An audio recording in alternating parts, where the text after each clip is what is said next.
بسم اللہ الرحمن الرحیم۔ السلام علیکم ویورز۔ دبئی نے آج ڈرائیونگ لائسنس کے حوالے سے اہم اعلان کیا ہے، جس میں دبئی نے 43 ملکوں کو لائسنس کے اجرا کا اعلان کیا ہے۔ یہ ڈرائیونگ لائسنس صرف ان حضرات کو دیا جائے گا جن کے پاس پہلے ہی ان کے ملک کا لائسنس موجود ہو۔ وہ حضرات دبئی میں آنے کے بعد اپنے ملک کا لائسنس جمع کروا کر دبئی کا لائسنس حاصل کر سکتے ہیں۔ دبئی نے یہ سہولت لوگوں کے ان کمنٹس پر دی ہے جو لوگ سوشل میڈیا پر دبئی کے لائسنس کے حوالے سے اکثر کہتے تھے کہ وہاں پر لائسنس لینا بہت ہی مشکل ہے، جس کی وجہ سے دبئی میں آنے والے ٹورسٹ گھبرا جاتے تھے۔ چونکہ دبئی ٹورزم کو بڑھانا چاہتا ہے، اس لیے دبئی نے ڈرائیونگ لائسنس کی یہ سہولت متعارف کروا دی ہے۔ یہ لائسنس کون کون سے ملک لے سکتے ہیں ہم آپ کو بتاتے ہیں۔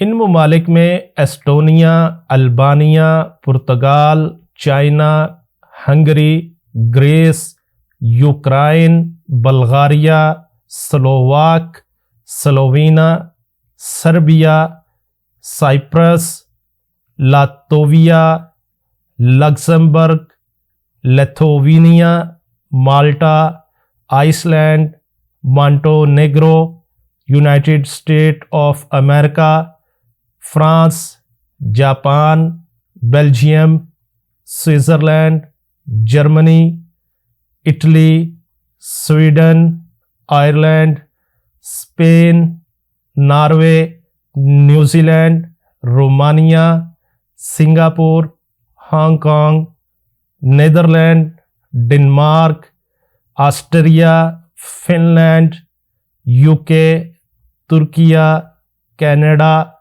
Poland, South Africa, Australia. یہ وہ ممالک ہیں جن کے ڈرائیونگ لائسنس دے کر دبئی کا لائسنس حاصل کر سکتے ہیں۔ سعودی عرب اور عرب ممالک کی اہم اور قابل اعتماد خبروں کے لیے ہمارے چینل کو سبسکرائب کریں، ہماری ویڈیو کو لائک اور شیئر ضرور کریں۔ اپنی دعاؤں میں یاد رکھیے گا۔ اللہ حافظ۔